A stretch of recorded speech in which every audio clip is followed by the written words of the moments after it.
نقموا منهم إلا أن يؤمنوا بالله العزيز الحميد মুত্তাকি যারা হবে তারা বলবে যে আল্লাহ আমার রব আর রবি আমার সব। এটা হচ্ছে মুত্তাকিদের বৈশিষ্ট্যের মধ্যে একটি। আপনি আমি আল্লাহ ছাড়া কাউকে ভয় পাই না। আমার ভাইয়েরা, তাহলে মুত্তাকিদের যদি এইরকম ওয়াদা হয়ে থাকে, আমার আল্লাহ রাব্বুল আলামিন জানাই দিল, ইন্নাল্লাহা ইউহিব্বুল মুত্তাকিন। সকলে বলছে আল্লাহু আকবার। আল্লাহ তাআলা সুন্দর একটি এখানে কথা বললো, ইন্নাল্লাহা, নিশ্চয়ই আমি আল্লাহ রাব্বুল আলামিন, ইউহিব্বুল মুত্তাকিন, আমি আল্লাহ তাআলা এই মুত্তাকিদেরকেই ভালোবাসি। আর সকলে বলি সুবহানাল্লাহ। তাহলে এখানে মুত্তাকি কারা হতে পারে? একটা ভ্যান চালক, সেও মুত্তাকি হতে পারে। একটা অটো রিকশা চালক, সেও কিন্তু মুত্তাকি হতে পারে। একজন দিন মজুর, মানুষের বাসায় কাজ করে খায়, আল্লাহ তাআলা বলে এই লোকটাও আমার কাছে মুত্তাকি হতে পারে। তৃতীয় নাম্বার, আপনি কোটি টাকার মালিক হতে পারেন, আপনার 10 তলা 20 তলা বিল্ডিং থাকতে পারে, কিন্তু আপনার ভিতরে যদি তাকওয়া না থাকে, আপনার ভিতরে যদি পরহেজগার না থাকে, আপনার ভিতরে যদি খোদাভীতি না থাকে, তাহলে আপনার 10 তলা 20 তলা কোটি টাকার মালিক হয়েও আল্লাহর কাছে কোনো মূল্য নাই। আল্লাহ তাআলা বলল, এই যে আব্দুর রহমান নামে এক বান্দা মানুষের বাসায় দিন খেটে দিন খায়, মাথার ঘাম গুলো পায়ে ফেলে পরিশ্রম করে, আর এই যখন মুয়াজ্জিন সাহেব আল্লাহু আকবার ধ্বনি দেয়, এই বান্দাটা সাথে সাথে জমিনের মধ্যে সিজদায় লুটি পড়ে যায়। আমি আল্লাহ রাব্বুল আলামিন জানাই দিলাম, এই বান্দাটাই হচ্ছে মুত্তাকি বান্দা। সকলে বলি সুবহানাল্লাহ। একটু জিকির করি, লা ইলাহা জোরে লা ইলাহা ইল্লাল্লাহ, লা ইলাহা। হায়াতের মালিক সেই আল্লাহ, মৌতের মালিক সেই আল্লাহ।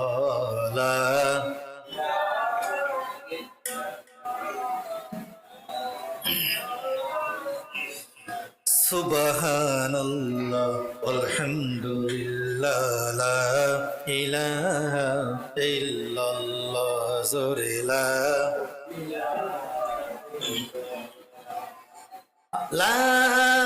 ইলাহা ইল্লাল্লাহু মুহাম্মাদুর রাসূলুল্লাহ। সকলে বলছি সাল্লাল্লাহু আলাইহি ওয়াসাল্লাম। সম্মানিত উপস্থিতি, আল্লাহর কোরআনের ভাষায় আজকে আপনি আমি যারা মসজিদে আসলাম, আল্লাহ তাআলা বলল এই মানুষগুলো আজকে মুত্তাকি। এই মানুষগুলো কি বলেন তো দেখি? মুত্তাকি বান্দা। হতে পারেন আপনি অটো চালক, হতে পারেন আপনি ভ্যান চালক, হতে পারেন আপনি ডেলিভার, আপনি যেই হন না কেন, আজকে আপনার আমার পরিচয় হচ্ছে এই যে শুক্রবারের দিন নামাজে আসার কারণে আল্লাহর কোরআনের ভাষা হিসেবে আপনি হচ্ছেন আল্লাহর একজন মুত্তাকি বান্দা। কি বান্দা বলেন তো দেখি? মুত্তাকি বান্দা। এবার আমার প্রিয় ভাইয়েরা, আল্লাহ রাব্বুল আলামিনকে বলি, ও আল্লাহ, মুত্তাকি হলে কি কাজ করা লাগবে? এর করণীয়টা কি? কি কি কাজ থেকে আমরা বিরত থাকব? আল্লাহ রাব্বুল আলামিন পবিত্র কোরআনুল কারীমের মধ্যে জানাই দিল, আল্লাযীনা ইউনফিকুনা ফিস সাররাই ওয়াদ দাররাই ওয়াল কাযিমিনাল গায়যা ওয়াল আকিফিনা আনিন নাস। সকলে বলছে আল্লাহু আকবার। আল্লাহ তাআলা বলল, তোমরা যে মুত্তাকি হয়ে গেলে, আমি আল্লাহ রাব্বুল আলামিন তোমাদেরকে শর্ত দিচ্ছি 4টা। এই 4টা কাজ তোমাকে আবার করতে হবে। সেটা হচ্ছে, আল্লাহ তাআলা বলল, আমি যদি মুত্তাকি নিজেকে মনে করি যে আমি মুত্তাকি হয়ে গেছি, তাহলে আল্লাহ তাআলা বলল প্রথম নাম্বার যে কাজটা করা লাগবে সেটা হচ্ছে আল্লাযীনা ইউনফিকুনা ফিস সাররা ওয়াদ দাররা। তোমাদেরকে যে কাজটা করা লাগবে সুখে আর দুঃখে, সেই আল্লাহর শুকরিয়া আদায় করা লাগবে। কি করা লাগবে বলেন তো দেখি? আল্লাহর শুকরিয়া আদায় করা লাগবে। সুখে আর দুঃখে তার মানে আপনার যখন সচ্ছল অবস্থা থাকবে আপনি আল্লাহর শুকরিয়া আদায় করবেন। আর যখন আপনার অসচ্ছলতা শুরু হয়ে যাবে, অসচ্ছল অবস্থায় থাকবেন, তখনও আপনাকে আমাকে যার শুকরিয়া করতে হবে তিনি হচ্ছে আমার আল্লাহ। কারণ রিজিকের মালিকটা কিন্তু আমার আল্লাহ। রিজিকের মালিক কে বলেন তো দেখি? রিজিকের মালিক কে? এই যে একবার যে আপনি আল্লাহ বললেন, এই আল্লাহ শব্দটা বলার সাথে সাথে আল্লাহ তাআলা খুশি হয়ে আপনাকে 3টা পুরস্কার দিয়ে দিল। সকলে বলি সুবহানাল্লাহ। তাহলে রিজিকের মালিক কে? আবার রিজিকটা কেড়ে নেওয়ার মালিকটা কে? এই যে আমার একটি মৌসুম শুরু হয়ে গেল, অনেকের ধানগুলো পেকে গেছে, ধান পাকছে কি পাকে নাই? আমার প্রিয় ভাইয়েরা, আল্লাহ তাআলা বলল এই ধান ক্ষেতের দিকে লক্ষ্য করে দেখো, আমি আল্লাহ রব্বুল আলামিন তোমাদেরকে যে ভালোবাসি, ভালোবাসার কারণে আমি আল্লাহ রব্বুল আলামিন জমিনের ধানগুলো একটা একটা করে পাকাইলাম না। কারণ আমি আল্লাহ রব্বুল আলামিন যদি একটা করে জমিনের ধান পাকাইতাম তাহলে আমার বান্দাগুলো কোনো চাউল খাইতে পারতো না। কিন্তু আপনার বাড়ির পাশে একই উঠানে আপনি একটা আম গাছ লাগিয়েছিলেন, একদিন কোনো আগাপাশা করেন নাই। একই উঠানে আপনি একটি জাম গাছ লাগাইছিলেন, একটি কলা গাছ লাগাইছিলেন। ওই আম গাছের এদিকে লক্ষ্য করে দেখো, ওই কাঁঠাল গাছের এদিকে লক্ষ্য করে দেখো। যেদিনে আপনি গাছটা রোপণ করলেন একই গাছের ফল আবার একসাথে পাকে না। কোন একটি কাঁঠাল দেখা যায় 10 দিন আগে পাকলো, আবার কোন একদিন দেখা যায় একটি কাঁঠাল 20 দিন পরে পাকে। আল্লাহ তাআলা বলল যারা মুত্তাকি বান্দা হবে, এই মানুষটা যদি ওই গাছের দিকে লক্ষ্য করে, এই মানুষটা একজন ঈমানদার বান্দা হিসেবে পরিণত হয়ে যাবে। সকলে বলি সুবহানাল্লাহ। আল্লাহ তাআলা বলল মুত্তাকি হতে গেলে 2টা জিনিস লক্ষ্য করে দেখো।